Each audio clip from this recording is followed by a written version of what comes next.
Welcome to India IAS. स्वागत है आप सभी लोगों का प्रीलिम बूस्टर न्यूज डिस्कशन में। आज 18 जून 2022 है, तो आइए देख लेते हैं कि ऐसे कौन से इंपॉर्टेंट आर्टिकल्स हैं जो आज हमें कवर करने हैं।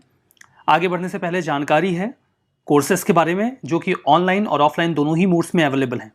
ऑफलाइन मोड में जो प्रारंभ बैच है, इसे अवेल करने के लिए आपको करोल बाग आना होगा दिल्ली में। ऑफलाइन सेंटर पे आके आप अपनी क्लासेस ऑफलाइन में अवेल कर सकते हैं। बाकी ये ऑनलाइन भी अवेलेबल है, जहां पर आपका पूरा सिलेबस 2023 के लिए कॉम्प्रिहेंसिवली कवर हो जाएगा। 21 बुकलेट्स का पूरा सेट आपको मिल जाएगा। 8 सेक्शनल, 4 फुल लेंथ मीन्स के टेस्ट होंगे, डेडिकेटेड मेंटोरशिप होगी और CSAT की वीडियो लेक्चर्स अवेलेबल रहेंगे। इस बारे में आपको कोई जानकारी चाहिए तो आप इस नंबर पे कॉल कर लीजिए या फिर यहाँ पे मेल भी कर सकते हैं। हमारा पहला आर्टिकल मिट्टी कूल रेफ्रिजरेटर के बारे में है। ब्यूरो ऑफ इंडियन स्टैंडर्ड ने इसे डेवलप किया। इन्वेंट किसी और ने किया है। किसने इन्वेंट किया है अभी मैं आपको बताता हूं। ये एक नॉन इलेक्ट्रिक कूलिंग कैबिनेट है, एक ऐसा स्पेस वाला एरिया जहां पर आप चीजें रख सकते हैं। कुल मिला के ये मिट्टी से बना हुआ एक फ्रिज है। चूंकि मिट्टी से बना है इसीलिए इसे नाम भी दिया गया है मिट्टी कूल। देखिए, ऐसा जैसा आप इमेज में देख रहे हैं, इसे इन्वेंट किया है श्री मनसुख भाई जी ने, श्री मनसुख भाई प्रजापति जी ने, जो कि गुजरात से बिलोंग करते हैं। इमेज में आप उन्हें देख भी सकते हैं, वो अपने फ्रिज के साथ हैं। फ्रिज बिल्कुल ऐसा ही दिखता है, जहां पे 2 कॉलम्स हैं जहां पे चीजों को रखा जा सकता है। यहां पर ऊपर ये जो आप ब्लॉक देख रहे हैं, ये एक्चुअली में एक वाटर टैंक है, जहां पे आप 10 लीटर तक पानी स्टोर कर सकते हैं। ये जो पानी इसमें भरा जाता है, यहां पर एक ऐसे टोटी भी लगा देते हैं, एक टैप लगा देते हैं, जिससे आप पानी निकाल के पी सकते हैं। इस पानी का इस्तेमाल पीने के लिए भी किया जा सकता है और ये पानी इस फ्रिज को ठंडा भी रखता है। तो दोनों काम इसी पानी के पास होता है, जो ऊपर के इस टैंक में भर दिया जाता है। यहां पे जो टेक्नोलॉजी वर्क करती है, दैट इज इवेपोरेटिव कूलिंग। जो इवेपोरेटिव कूलिंग है, इसे कई दफा एडियाबैटिक कूलिंग भी कहा जाता है। देखिए कैसे काम करती है। मिट्टी का चूंकि सरफेस है, तो जो हीट है वो पानी के साथ इवेपोरेट होती है। पानी के या वाटर मॉलिक्यूल्स जिनको बहुत ज्यादा हीट एनर्जी मिल जाएगी, वो काफी एक्टिव हो जाएंगे और वो इवेपोरेशन के साथ बाहर चले जाएंगे। इससे वो जो पूरा ब्लॉक है वो कंपैरेटिवली ठंडा हो जाएगा। तो यहां पर जो इवेपोरेशन है वो गर्मी को लेकर बाहर चला जाता है, जिसकी वजह से ये पूरा जो फ्रिज है ये कूल रहता है। इसी मैकेनिज्म को इवेपोरेटिव कूलिंग कहा जाता है। रेफ्रिजरेटर की यूज की बात करें तो ये एक नेचुरल रेफ्रिजरेटर है, जिसमें आप सब्जियां, फ्रूट्स, मिल्क रख सकते हैं। ये कमरे के टेम्परेचर से 10 से 15 डिग्री टेम्परेचर कम रखेगा इस फ्रिज का। इतना काफी है फ्रूट्स, वेजिटेबल्स और मिल्क को सेफ रखने के लिए। 24 घंटे या फिर 2 से 3 दिन तक जो भी स्टफ रखा गया है वो कूल रहेगा। एक अच्छी बात यह है कि यहां पर चूंकि इलेक्ट्रिसिटी का इस्तेमाल नहीं होता, तो बिजली की बचत होती है। मैंने उत्सुकतावश इसका प्राइस चेक किया, कितना सस्ता या महंगा है। तो इसका प्राइस मुझे 8,000 रुपए मिला। ये कंपेरेटिवली सस्ता है, जो आप फ्रिजेस खरीदते हैं उसकी तुलना में हाफ है इसका जो प्राइस है। पैरेलली चूंकि इलेक्ट्रिसिटी का खर्चा नहीं आएगा, तो ये उस लिहाज से भी सस्ता ही पड़ रहा है। क्या फ़ायदे हैं इसके? ये इंडिया में पोल्ट्री कल्चर को रिवाइव कर रहा है, जो पुराना ट्रेडिशन है, हेरिटेज है, उसे रिवाइव कर रहा है। लोगों को जो उनके रूट्स हैं उनके साथ जोड़ रहा है, ताकि लोग हेल्थियर वेज ऑप्ट कर सकें। फर्दर ये सस्टेनेबल कंजम्पशन को भी प्रमोट कर रहा है। बिजली का हम इस्तेमाल नहीं कर रहे हैं और चीज़ें ठंडी भी रह रही हैं ना। देखिए, जो पूरा इनोवेशन था, इसे मिट्टी कूल रेफ्रिजरेटर को फॉर द फर्स्ट टाइम जो 4th बैच रही innovation scholars in residence programme, उसके दौरान शोकेस किया गया। ये राष्ट्रपति भवन में 2017 में हुआ था। वहीं पर इसमें पार्टनरशिप रही थी इस प्रोग्राम में नेशनल इनोवेशन फाउंडेशन की। तो पहली बार वहाँ पर इसे शोकेस किया गया। उसके बाद इसका कमर्शियलाइजेशन स्टार्ट किया गया। जो प्रोग्राम है उसे, ये जो ग्रास रूट इनोवेशन है, इसको सपोर्ट करता है। हम बेसिकली बात कर रहे हैं इस प्रोग्राम की, innovation scholars in residence programme के बारे में। हमारा नेक्स्ट आर्टिकल आसियान के बारे में है। 24th ASEAN India senior officials meeting अभी हाल ही में हुई है दिल्ली में। नाम से समझ में आ रहा है, आसियान और इंडिया के जो सीनियर ऑफिशियल्स हैं वो आपस में मुलाकात करेंगे, बातचीत करेंगे, प्लान्स बनाएंगे। आसियान की बात करें तो ये एक रीजनल ग्रुपिंग है जो इकोनॉमिक, पॉलिटिकल और सिक्योरिटी कोऑपरेशन को प्रमोट करता है। आसियान कब बना? 1967 में इसको बनाया गया था, बैंकॉक, थाईलैंड में। उस दौरान वहाँ पे आसियान डिक्लेरेशन साइन किया गया था, जिसे अल्टरनेटिवली बैंकॉक डिक्लेरेशन भी कहा जाता है। जो फाउंडिंग कंट्रीज थी वो थी इंडोनेशिया, मलेशिया, फिलीपींस, सिंगापुर और थाईलैंड। इन 5 लोगों ने मिलकर इसे शुरू किया। लेटर ऑन हम आगे बढ़ते हैं आसियान के बारे में। जो चेयरमैनशिप है इस इंस्टीट्यूशन की, वो रोटेट करती है सभी मेंबर स्टेट्स में। 10 देश हैं इसमें शामिल अल्फाबेटिकली।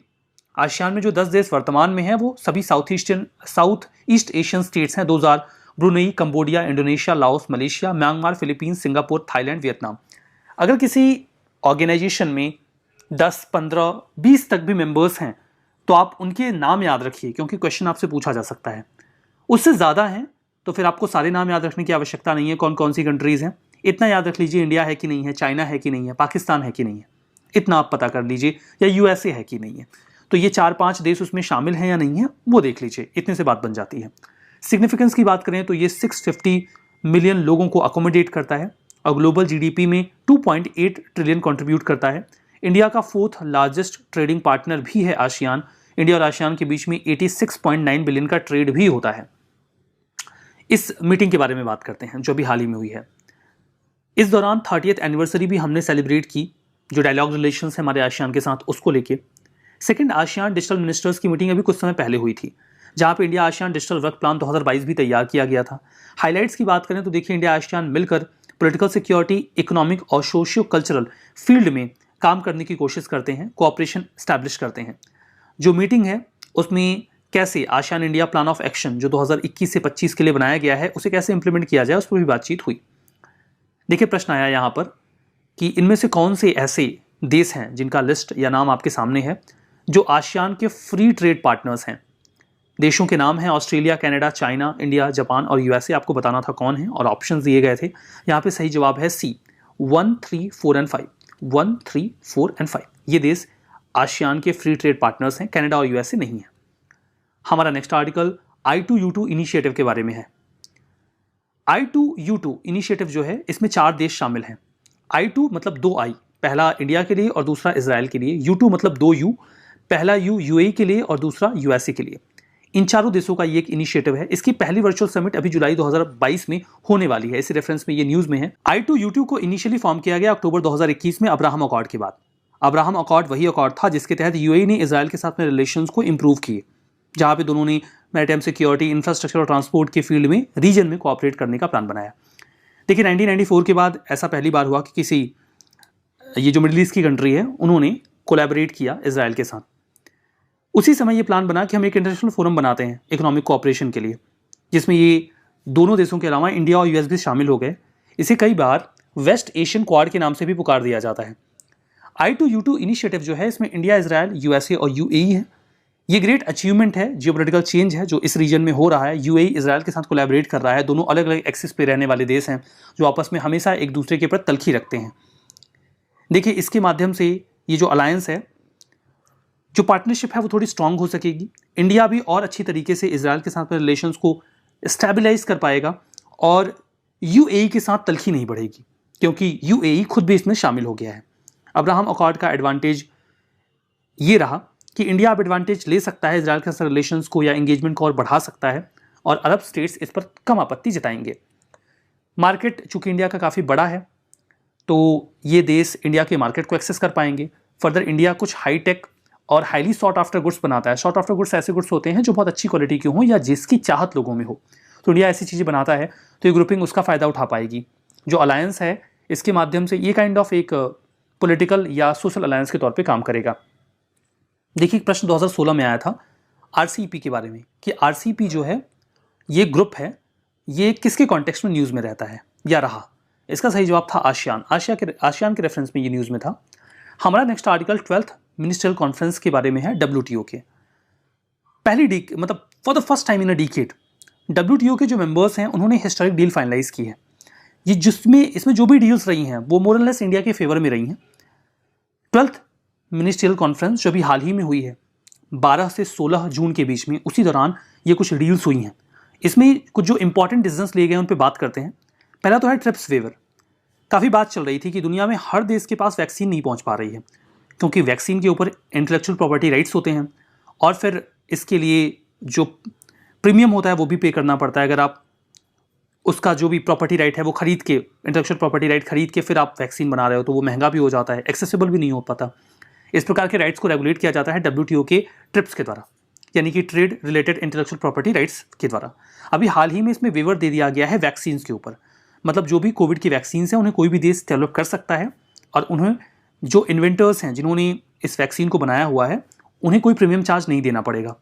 इससे वैक्सीन को बनाने में तेजी आएगी। इंडिया भी वो वैक्सीन बना पाएगा जिनके जो प्रीमियम्स हैं वो अभी तक हम पे नहीं कर रहे हैं या जिनसे अभी हमने अनुमति नहीं ली है, हम बना सकते हैं।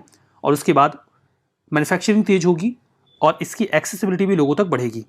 तो कोविड-19 वैक्सीन को लेकर जो वेवर है, इसका फ़ायदा बहुत सारे लोगों को होने वाला है।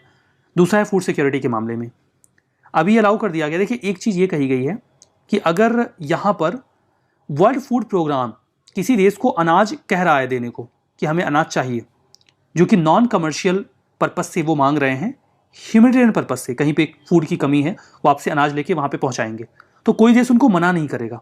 एक्सपोर्ट प्रोहिबिशन इंपोज नहीं किया जाएगा, रिस्ट्रिक्शंस नहीं लगाए जाएंगे WFP को।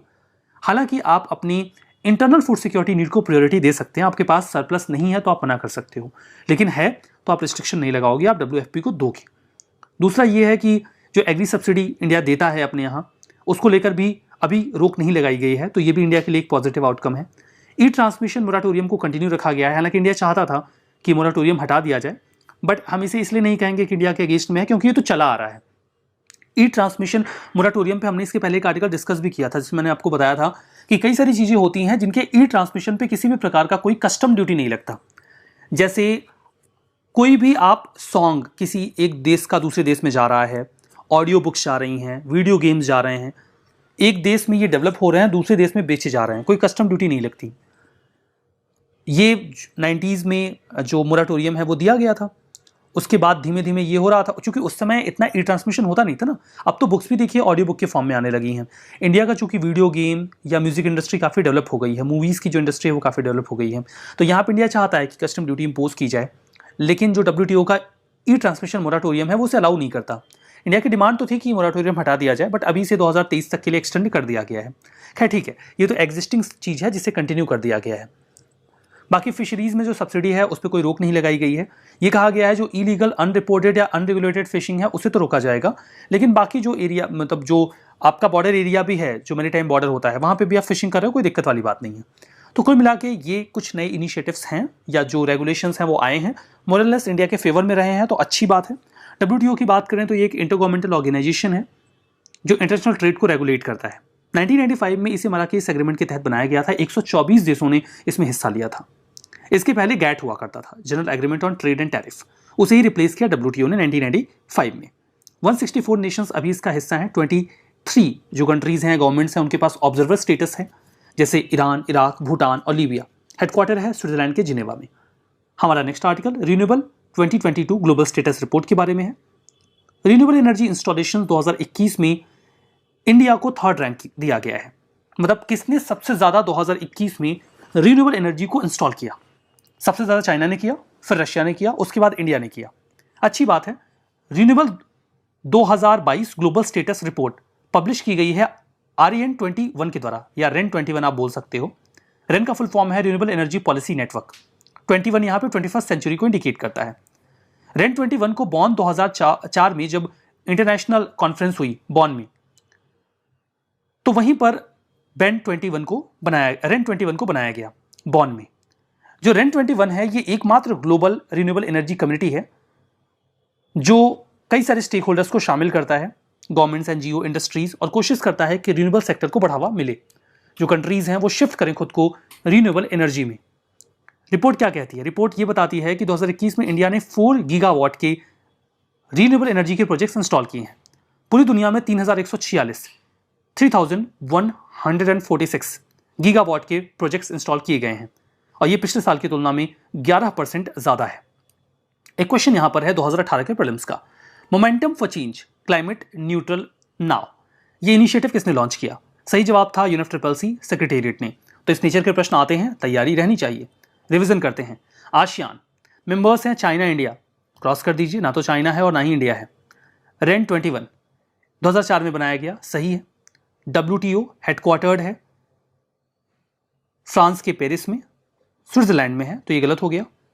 I2U2 initiative India, Israel, UAE, USA हैं, ये तो सही है। तो आज का सेशन यहां पे समाप्त होता है। बहुत बहुत धन्यवाद।